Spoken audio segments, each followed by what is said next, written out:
The November sky hung heavy and gray over the rural stretch of County Road 47, threatening rain that the farmers desperately needed. Ethan Morrison gripped the steering wheel of his aging pickup truck, his mind already at home with his 7-year-old daughter, Lily, who was probably helping Mrs. Chen next door make cookies while she waited for him. At 34, Ethan had learned to carry his burdens quietly. His wife Rachel had died from cancer 3 years ago, leaving him to raise Lily alone on his modest income as a construction foreman. Money was always tight, but they managed. They had each other. They had their small house on the edge of town, and they had the kind of love that didn't need expensive things to feel rich. He was thinking about what to make for dinner, probably spaghetti again, Lily's favorite, when he saw her. A woman lay crumpled on the muddy shoulder of the road, her light-colored business suit torn and stained, her blonde hair matted with dirt and what looked like blood. Even from a distance,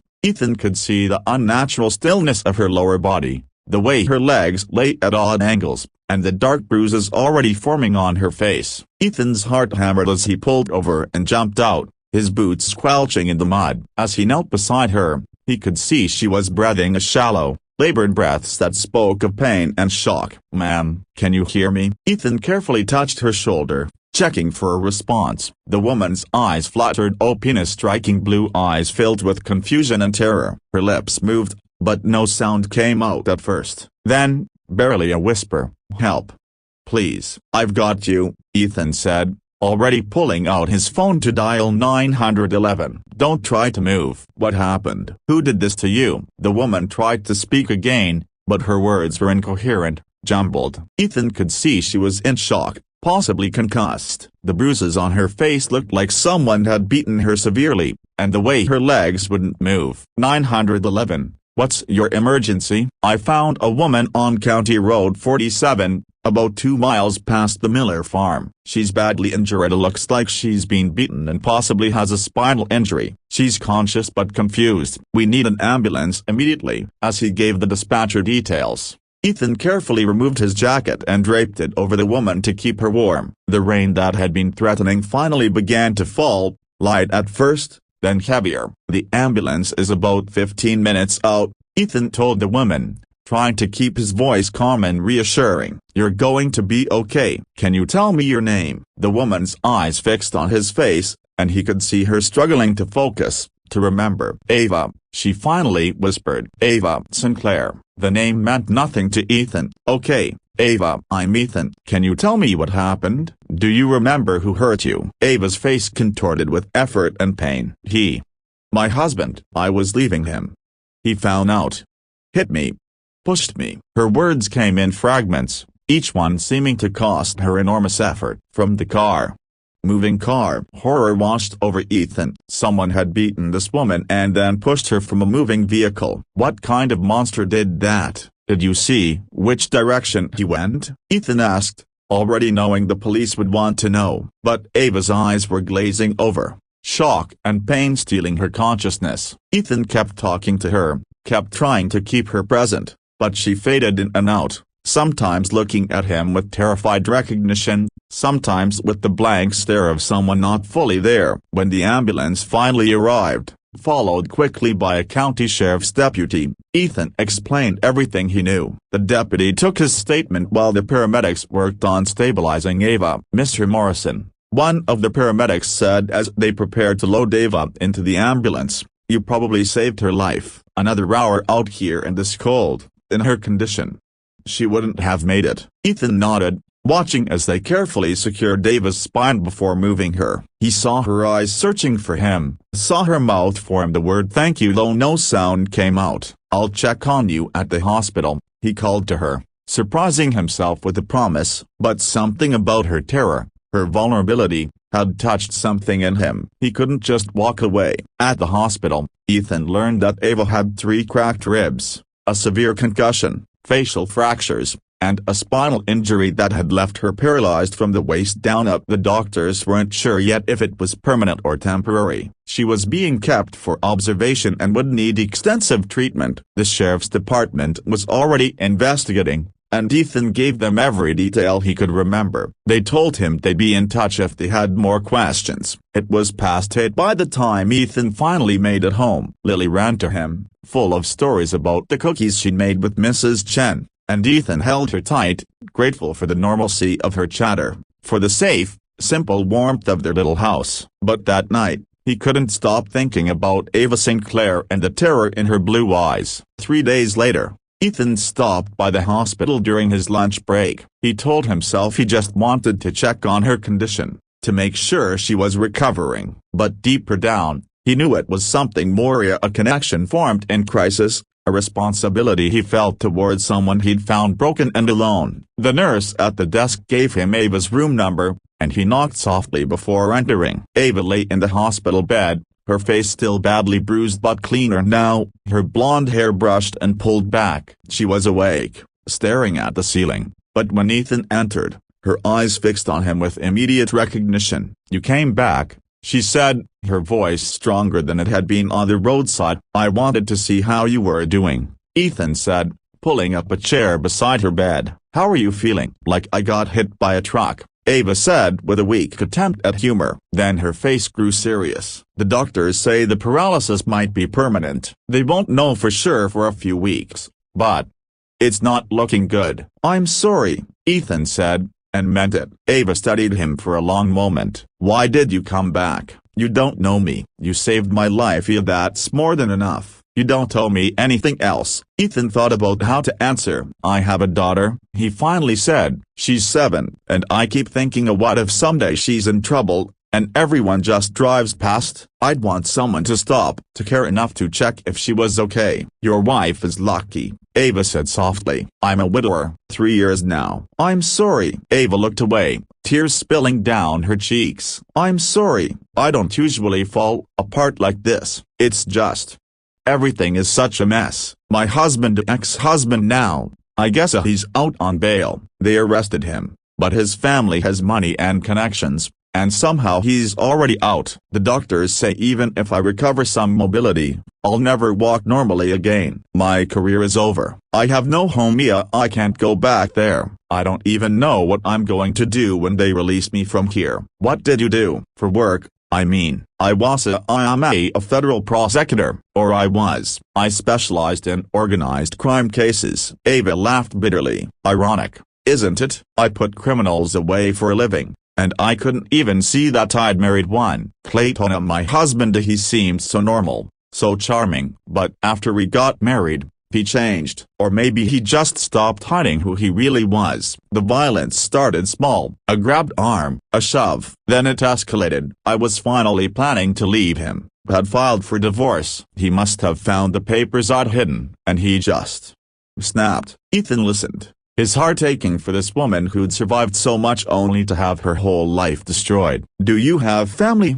he asked. "Someone who can help you?" Ava shook her head. "My parents died in a car accident when I was in college. I was an only child. No kids. Clayton isolated me from my friends over the years. I didn't even realize it was happening until I looked around one day and realized I had no one. And now my career is gone, my mobility is gone, and I'm terrified that when they release me from here, I'll have nowhere to go." The prosecutor's office has been supportive, but I can't exactly do my job from a hospital bed. Over the next week, Ethan found himself visiting Ava daily. At first, he told himself it was just kindness, just checking on someone who had no one else. But the truth was more complex. He found her company compelling as she was sharp, funny even in her pain, and brave in a way that humbled him. She asked about Lily, about his work, about his life, showing genuine interest in the ordinary details that made up his days. And slowly, Ethan began to understand why he kept coming back. Ava reminded him that there were people in the world who needed help but were too proud or too broken to ask for it. She reminded him that kindness wasn't a transaction. You didn't do it expecting something back. 2 weeks after finding Ava, Ethan did something that surprised even himself. "I have a proposal," he said, sitting in his usual chair beside her hospital bed, "and I want you to hear me out before you say number." Ava looked at him warily. "Okay, I have a guest room in my house. It's small, but it's on the ground floor, and I can make it accessible. When they release you from here, you could stay with us, Amy and Lily, just temporarily, until you figure out your next steps. You'd have a safe place to recover, to do your physical therapy, to plan your future without having to worry about where you will sleep at night. Ava stared at him like he'd lost his mind. Ethan, I can't accept that. You barely know me. Why would you do that? Because someone needs to. Ethan said simply. Because you deserve help, and I have the ability to give it. Because my daughter is learning about the world from watching me, and I want her to learn that when people are in trouble, you don't look away, you help. But I'm a stranger. You have your own daughter to think about. What if Clayton finds me? What if he comes after you, after Lily? He's dangerous, Ethan. He's already out on bail, and his lawyer is good. There's a real chance he might not even serve time. I can't put you and your daughter at risk. We'll deal with that if it happens, Ethan said. Right now, you need a safe place to heal. Let me provide that, please. Ava was crying now, not from pain but from the overwhelming kindness of this man she'd known for only 2 weeks. Why are you doing this? Really, what do you get out of it? Ethan thought about his answer. When Rachel was dying, so many people showed up for us. Neighbors brought meals. Friends took Lily when I needed to be at the hospital. The construction company I worked for gave me time off, paid, even though they didn't have to. People I barely knew stepped up in ways that saved us. And I remember thinking, this is what community means. This is what humanity means. I'm just paying that forward. 3 weeks later, Ava moved into Ethan's guest room. Lily had been told that a friend of her daddy's needed help, and being a naturally compassionate child raised by a father who modeled kindness, she'd accepted this immediately. The first week was awkward. Ava was used to independence and hated relying on others for basic needs. Ethan was patient, giving her space while also making it clear he was available if she needed help. Lily, with the unfiltered honesty of children, simply included Ava in her world, as showing her drawings from school, reading her stories, asking her questions about everything from why the sky was blue to whether she thought unicorns were real. Gradually, Ava relaxed. She began physical therapy, grueling sessions that left her exhausted and frustrated. The doctors confirmed what they'd suspected, that the spinal damage was permanent. She would use a wheelchair for the rest of her life. Ethan watched Ava grieve for the life she lost to the career that had defined her,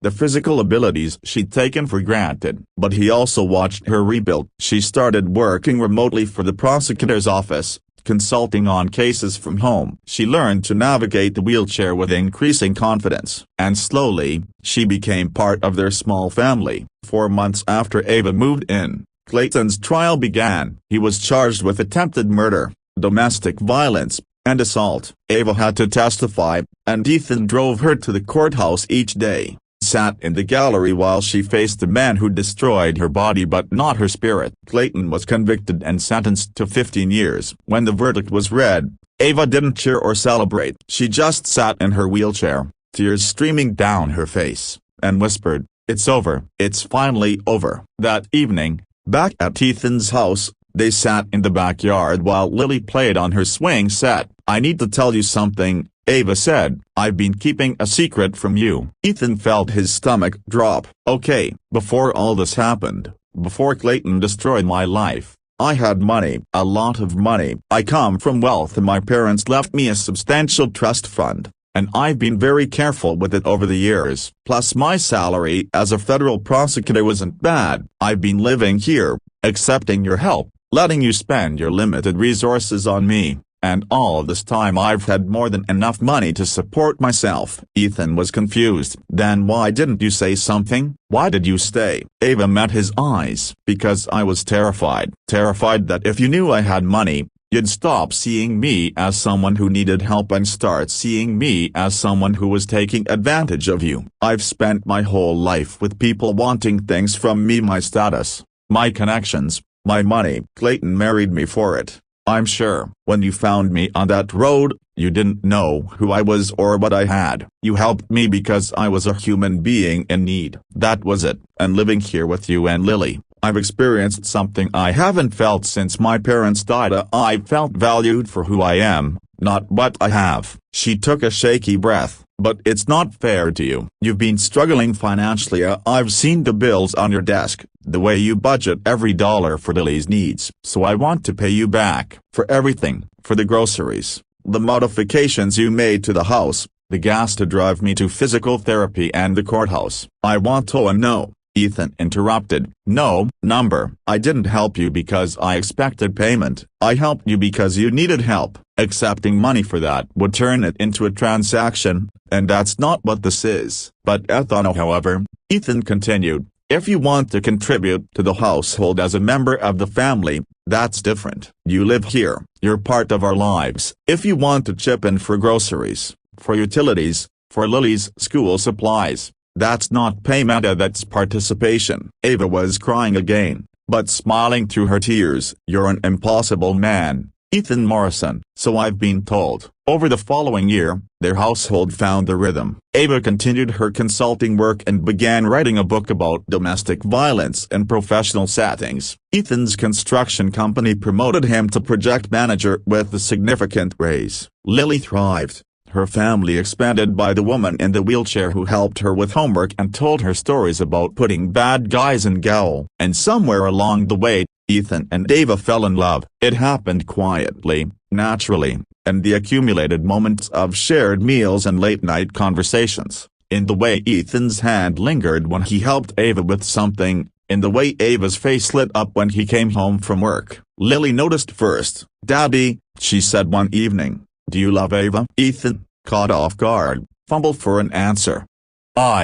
What makes you ask that? Because you look at her the way you used to look at mommy in the pictures, and she looks at you the same way, and I think that would be okay, if you did love her. I think mommy would want you to be happy. That night, after Lily was in bed, Ethan knocked softly on Ava's door. Can we talk?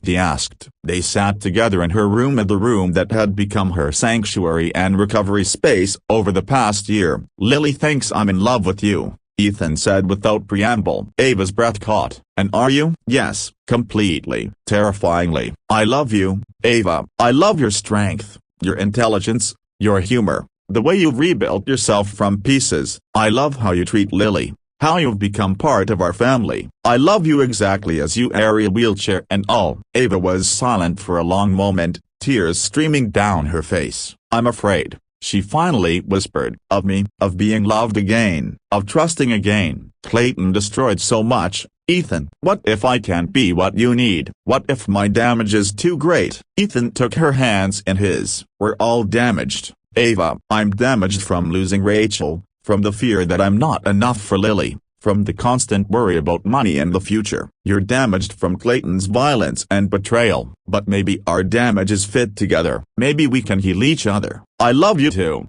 Ava said. I've loved you since the day you offered me your home without expecting anything in return. But I'm in a wheelchair, Ethan. I'll never be able to stop. Ethan interrupted gently. The wheelchair is just how you get around. It doesn't change who you are or how I feel about you. Yes, our life together will have challenges, but so does everyone's. The question is, do we face those challenges together? Ava pulled him close, kissing him with all the fear and hope and love she'd been holding inside. Yes, together. They married a year later in a small ceremony in their backyard, with Lily as maid of honor. Ava wore a beautiful dress, and Ethan wore his best suit, and when he lifted her from her wheelchair to carry her across the threshold of their home, the home they now officially shared, everyone cried happy tears. Years later, when people asked about their love story, Ethan and David told the truth, about the roadside, the violence, the broken woman and the construction worker who stopped to help, about kindness that asked for nothing in return, about a family built from the fragments of broken lives. I used to prosecute criminals,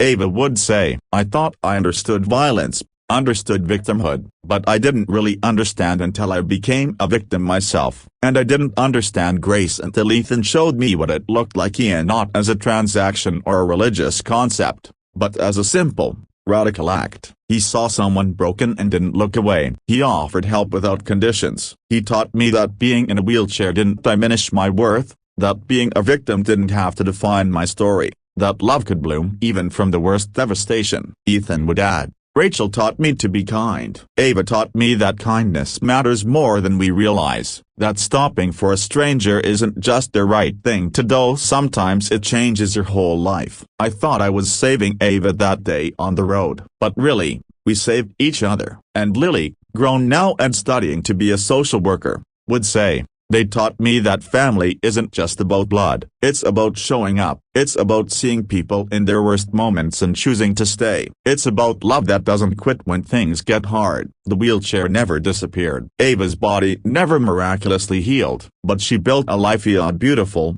full, meaningful life that didn't require her to walk. She continued her work consulting on legal cases. She finished her book, which became a bestseller and helped countless domestic violence survivors. She raised Lily alongside Ethan, providing a mother's love to a girl who'd lost hers too soon. And every year, on the anniversary of the day Ethan found her on that muddy roadside, they drove out to County Road 47 and placed flowers, 3-year reminder of the worst day that led to their best life. Because sometimes, Ava learned, the people who save us aren't the ones we'd expect. Sometimes they're construction workers in pickup trucks who choose to stop when they could keep driving. Sometimes they're single fathers living paycheck to paycheck who choose to share what little they have. Sometimes they're people whose own losses have taught them the value of showing up for others. Ethan had found Ava broken on a roadside and had given her something more valuable than rescue. He'd given her the space to heal, the grace to grieve, and eventually, the love to rebuild. And in doing so, he'd shown her that being paralyzed didn't mean being broken, that needing help didn't mean being weak, that accepting kindness wasn't a defeat but a gift. The gift of being seen, being valued, being loved, and not despite her wounds, but with them, as a whole person who'd survived the unsurvivable and learned to thrive anyway. Together,